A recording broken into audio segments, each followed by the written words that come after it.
आनंदी मालिकेमध्ये युगंधरने सगळ्या घरच्यांच्या समोर आनंदीचा बायको म्हणून अखेर स्वीकार केलेलाच आहे. कारण आता विद्याधरने पुन्हा एकदा आनंदीवर वाईट नजर टाकलेली आहे आणि विद्याधरचं सगळं सत्य सगळ्या घरच्यांच्या समोर आलेलं आहे. आता युगंधर या विद्याधरला चांगली शिक्षा देणार आहे. आता इथे आजच्या भागामध्ये आपण पाहणार आहोत की आनंदी शिल्पाताईंना चांगलंच खणखणीत उत्तर देणार आहे. आता आनंदी स्वतःचा अन्याय सहन करायला तयार असते, पण तिच्या घरच्यांच्या बद्दल एकही शब्द बोललेला तिला चालणार नाही असं ती ठणकावून शिल्पाताईंना सांगत असते. इकडे आता सुनीताताई आनंदीला शिल्पाताईच्या रूममध्ये घेऊन आलेल्या असतात. आता आनंदी शिल्पाताईंना म्हणत असते, शिल्पाताई मी तुमची माफी मागण्यासाठी इथे आली आहे. जे काही अर्चीनं खाली तुमच्याबरोबर वागली त्याच्याबद्दल मला माफ करा. आता शिल्पाताई म्हणत असतात, तुम्ही भिकारडी लोक अशीच असता मला माहीत आहे आणि तुझी आबा तुझ्या बहिणी अगदी तशाच आहेत. आता आबांच्या बद्दल बहिणींच्या बद्दल हे बोलणं ऐकून आनंदी शिल्पाताईंच्यावर खूपच चिडते. आता आनंदी म्हणत असते, शिल्पाताई तुम्ही आजवर माझ्यावर खूप अन्याय केले आणि इथून पुढे जरी केले तरी मी ते सहन करणार, कारण मी या घरची सून आहे. पण तुम्ही जर माझ्या आबांना माझ्या बहिणींना काही बोललात तर ते मला चालणार नाही, कारण माझ्या आबांचे संस्कार माझ्यासाठी खूपच महत्त्वाचे आहेत. आणि तुम्ही काय म्हणाला, संगमरवरी फरशीवर शेणाचा गोळा पडल्यासारखे माझे घरचे आहेत का? मग ऐका तर, संगमरवरी फरशी जरी किती शुभ्र असली आणि किती महागडी असली तरी ती दगडच आहे आणि ती निर्जीव आहे, तिला सुवास नाही. पण तिच्यावर पडलेला शेणाचा गोळा काहीच वेळाने वाळतो आणि त्याच्या गोवऱ्या बनतात आणि त्याच गोवऱ्या देवासमोर धूप लावण्यासाठी वापरल्या जातात. त्यामुळे त्या गोवऱ्यांना निदान महत्त्व तरी आहे.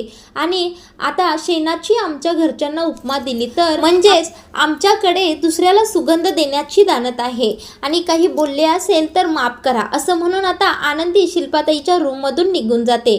आता आनंदी निघून गेल्यानंतर शिल्पाताईंचा राग म्हणजे खूपच जास्त भडकलेला असतो. आता त्या आनंदीकडे पाठीमागून पाहतच म्हणत असतात, तुम्हा दोघी बहिणींना तर मी बघूनच घेणार आहे, तुमच्या दोघींचा हिशोब मी चुकता करणार आहे. आता इकडे शिल्पाताई शांत बसतच नाहीत. आता त्या रागारागाने तनातना करतच युगंधरच्या रूममध्ये आलेले असतात. आता त्या युगंधरला येऊन म्हणत असतात, अरे युगंधर तू हे काय करत आहेस आणि काय वागत आहेस? त्यावेळेला आता युगंधर म्हणतो, अगं ताई काय झालं आहे, तू का चिडलीस एवढी? त्यावेळेला शिल्पाताई म्हणत असतात, ती चिचुंदरी तुझ्या रूममध्ये काय करत होती बरं? त्यावेळेला युगंधर म्हणतो, चिचुंदरी? कोण चिचुंदरी?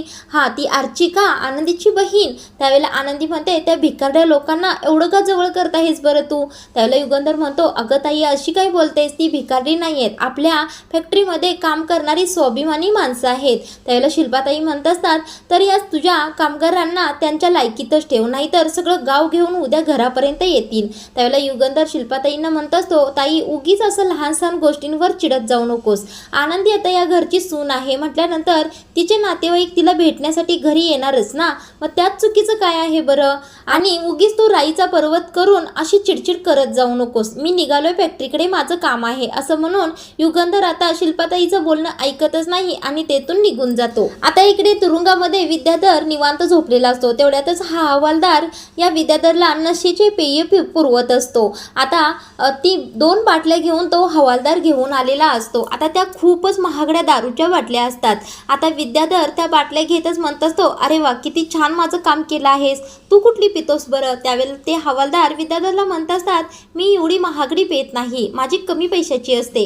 त्यावेळेला विद्याधर आता 2 बाटल्यांपैकी 1 बाटली त्या हवालदारला देऊनच म्हणत असतो, तू जर मला अशीच मदत केलीस तर अशाच महागड्या वस्तू, जास्त पैशाच्या वस्तू मी तुला कायमस्वरूपी देत जाईन, फक्त माझ्या मदतीला तू असाच उभा राहा.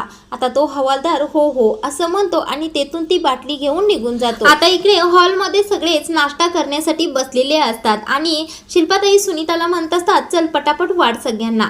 इथे आता युगंधर नाश्ता करण्यासाठी डायनिंग टेबलच्या खुर्चीवर येऊन बसलेला असतो. तेवढ्यातच एक महत्त्वाचा शिर्केंचा फोन येतो म्हणून फोन घेऊनच थोडासा बाजूला जातो. तेवढ्यातच इकडे घरामध्ये आबा आनंदीला घेऊन जाण्यासाठी आलेले असतात. आता त्यांना पाहून युगंधरचे वडील म्हणत असतात, अहो आबा या ना तुम्ही. त्यावेळेला शिल्पाताई त्यांना गप्पच करतात, नजरेनेच खुणावतात, गप खायचं असं खुणावतात. आणि आता शिल्पाताई उठतात आणि मनातल्या मनातच पुटपुटत असतात की हा म्हातारा सकाळच्या वेळेत इकडे काय करत आहे बरं? आता इकडे या शिल्पाताई आबांच्याकडे एवढ्या रागाने बघत असतात की आबा खूपच गांगरून गेलेले असतात. आता इकडे युगंधरच्या आईच्या चेहऱ्यावर मात्र हसू असतं.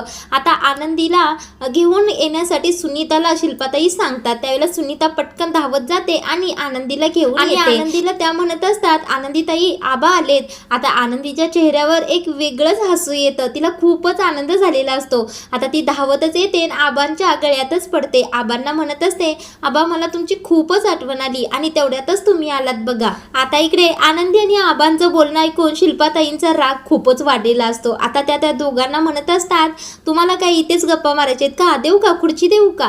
असं टोमणे मारतच त्या म्हणत असतात. त्यावेळेला आनंदी थोडीशी घाबरते. आबा म्हणत असतात, नाही नको, मी हिला घेऊन जातो. हे सगळं मुहूर्तातच व्हायला हवं. आता इकडे शिल्पाताई या दोघांना पुन्हा काहीतरी म्हणणार एवढ्यातच युगंधर पटपट तिथे आलेला असतो. आता युगंधर आबांना पाहून म्हणत असतो, आबा तिथेच काय करत आहात तुम्ही? या ना आत. अगं ताई त्यांना तिथेच काय उभा केलेस तू? आत बोलव ना. आता शिल्पाताई म्हणत असतात, अरे मी त्यांना आत बोलवतच होते पण ते येतच नाहीयेत. आता ही दोघं सुद्धा आबांना इकडे बोलवून घेऊन खुर्चीवर बसवतात. आता इकडे आबांच्यासाठी शिल्पाताई सरबत सांगतात. तेवढ्यातच युगंधरला एक महत्वाचा फोन येतो. आता युगंधर फोन उचलण्याआधीच शिल्पाताईंना म्हणत असतो, ताई आबा आणि आनंदीला आपल्या कारने त्यांच्या घरी सोडायला ड्रायव्हरला सांग. आता शिल्पाताई काहीच बोलत नाहीत, शांत उभारतात. आता युगंधरला आलेला फोन तो उचलतो आणि पटकन धावतच फॅक्टरीकडे निघतो. आता इकडे आबा आणि आनंदी शांतच उभे असतात. आता शिल्पाताई स्वतःच्या मनातच म्हणत असतात, या दोघांना आणि आमच्या कारमधून सोडायचं, यांची लायकी तरी आहे का निंबाळकरांच्या गाडीमध्ये बसण्याची? आता इकडे शिल्पाताई आनंदीला म्हणत असतात, अगं तू अशी उभी काय आहेस? जा बरं तुझं सामान भर. असं म्हणतच आता आनंदीला सुनीताताई पुन्हा किचनमध्ये घेऊन जातात आणि आनंदी तिचं सामान भरायला सुरू करते. आता एवढ्यातच ते रामू काका आबासाठी सरबत घेऊन आलेले असतात. आता ते आबांच्या पुढ्यातच सरबत नेतात. म्हटल्यावर आबा हातामध्ये घेतात आणि तोंडाला ग्लास लावणार इतक्यातच शिल्पाताई त्यांच्या तोंडचा ग्लास काढून घेतात आणि म्हणत असतात, तुम्हाला माहीत नाही का, लेकीच्या घरचं पाणी सुद्धा प्यायचं नसतं, अन्नाचा कण खायचा नसतो, जुनी परंपरा आहे ना, तुम्हाला माहीत नाही का? त्यावेळेला आता पटकन आबा तो ग्लास पाठीमागेच सारतात आणि उठून उभे राहतात. हो हो मला सगळं माहीत आहे. आणि काय माझ्या लेकीचंच सासर आहे ना, मग तिथे मी काही खाल्लं नाही खाल्लं काय फरक पडतोय? मी अन्नाचा अपमान करत नाही म्हणूनच तो ग्लास घेत होतो. आता तेवढ्यातच आनंदी तिथे तिचं सामान घेऊन आलेली असते. आता इकडे आनंदी आली आहे हे पाहून आबा पटकन, चल आनंदी आपण निघूया असं म्हणून आनंदीच्या हाताला धरून तेथून निघत असतात. तेवढ्यातच धनश्री पाठीमागून आनंदीला हाक मारते, अगं आनंदी थांब, कुठे निघालीस? त्यावेळेला आनंदी पाठीमागे वळून पाहते आणि म्हणते, काय झालं धनश्री ताई? त्यावेळेला धनश्री म्हणते, तुझी एक महत्त्वाची गोष्ट इथे विसरली आहे. त्यावेळेला आनंदी म्हणते, माझी महत्त्वाची गोष्ट कोणती बरं? त्यावेळेला आता ही धनश्री आनंदीला टोचून बोलण्याच्याच भानगडीत असते. आता ती आनंदीची काठी आनंदीच्या हातावर ठेवते आणि म्हणत असते, ही तुझी काठी, तुला या काठीशिवाय चालता येणार नाही ना, म्हणूनच तुला ही मी देत आहे. आता आनंदी ती काठी हातामध्ये स्वतःच्या घेते. आता इकडे आबा पुन्हा आनंदीच्या हाताला धरतात आणि घरातून निघतात. आता इकडे पाठीमागे शिल्पाताई धनश्रीला ओरडत असतात की, धनश्री ती काठी घेऊन किती मोठ्याने बोलत होतीस तू? तुला सांगितलंय ना मी, युगंधरला तिच्या आंधळेपणाबद्दल काही सुद्धा कळालं नाही पाहिजे. त्यावेळेला धनश्री म्हणत असते, काळजी करू नका ताई, मी अजिबात भाऊजींना यातलं काही सुद्धा सांगणार नाहीये. आणि तुम्हाला आनंदी या घरामध्ये नको आहे, त्याच्यापेक्षा लई पटीने मला या घरामध्ये ती नको आहे. आणि माझा संसार जर सुखाचा होत नसेल तर मी या आनंदीचा संसार सुद्धा सुखाने होऊच देणार नाही. आता एक ते शिर्के आणि युगंधर मालक साहेब बोलत असतात. आता शिर्के म्हणत असतात, मालक साहेब तुम्ही आज खूपच टेन्शनमध्ये आहात, काय झालं बरं? त्यावेळेला युगंधर आता धनश्रीबद्दल सांगायला सुरू करतो. आता तो म्हणत असतो की, धनश्री माझ्याकडे रात्री आली होती. ती विद्याधरच्या खूपच काळजीमध्ये होती. ती खूपच लाचार दिसत होती. ती खूपच खचून गेली आहे.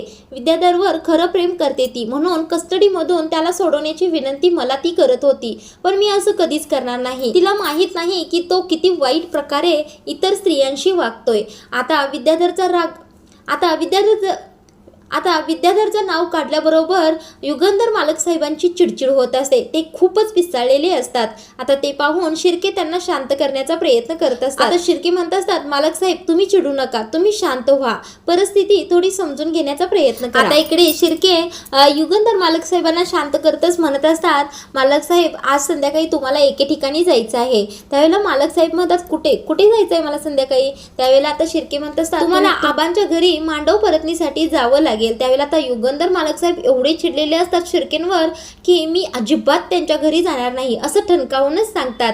आता इकडे आबा आणि आनंदी घरी आलेले असतात. आता या दोघांना पाहून आर्चीचा आनंद उसळलेला असतो. आनंदी सुद्धा खूपच खुश झालेली असते. आता इकडे आनंदीला दाराशी पाहून आरती पटकन आरतीचं ताट घेऊन येते आणि आनंदीचं छान औक्षण करते. आता आनंदी सुद्धा चौकटीच्या वर गणपती असतो त्या गणपतीला स्पर्श करतच नमस्कार करते आणि घरामध्ये येते.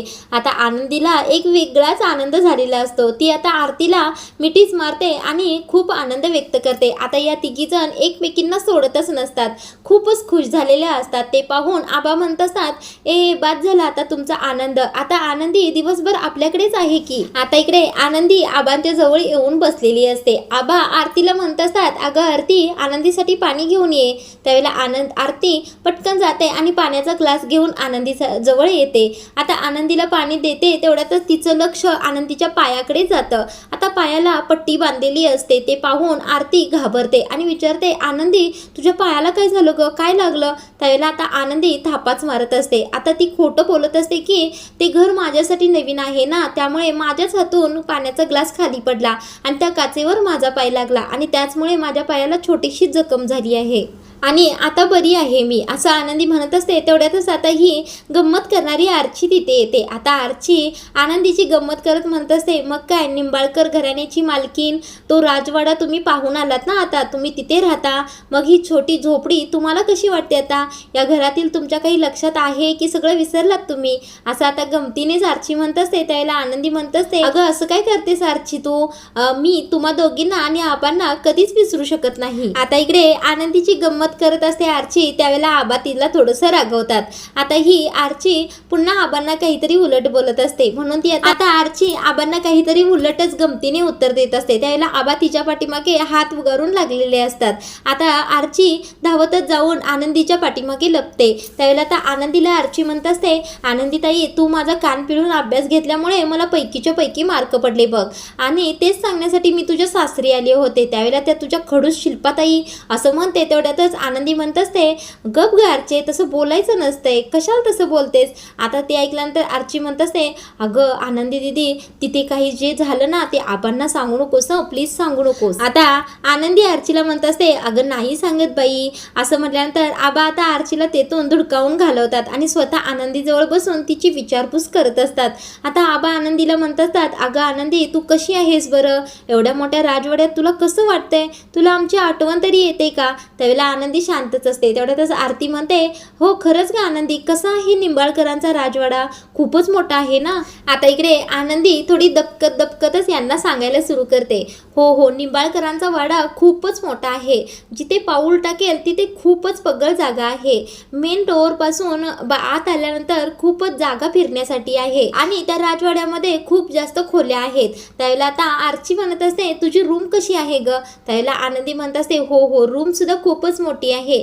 तिथे खूप मोठा बेड आहे, त्याच्यावर मोमो गादी आहे आणि रूम मध्ये एसी सुद्धा आहे. त्यावेळेला आर्ची म्हणत असते, हो हो रूम तर खूपच सुंदर आहे. आता आनंदी सगळं काही मोठं मोठं सांगत असते, पण आबा आता आनंदीला म्हणत असतात, आनंदी अगं सगळं चांगलं आहे, पण मला एक गोष्ट सांग, त्या शिल्पा मॅडम कशा आहेत ग? म्हणजे मी पूजेला आलो होतो त्यावेळेला सुद्धा आणि आत्ता आलो होतो त्यावेळेला सुद्धा मला त्यांचं वागणं काही बरोबर वाटलं नाही. त्यावेळेला आता आनंदी थोडीशी घाबरते आणि दबकतच म्हणत असते, हो आबा तुम्ही बरोबर ओळखलं, त्यांचं वागणं थोडं स्ट्रिक्ट आहे, त्या खूपच अशा स्ट्रॉंग वागतात पण त्या मनाने खूपच चांगल्या आहेत. तेवढ्यातच आता आर्ची आनंदीला म्हणत असते, अगं मालक साहेब साहेब कसे आहेत ग, म्हणजे आमचे जीजू कसे आहेत?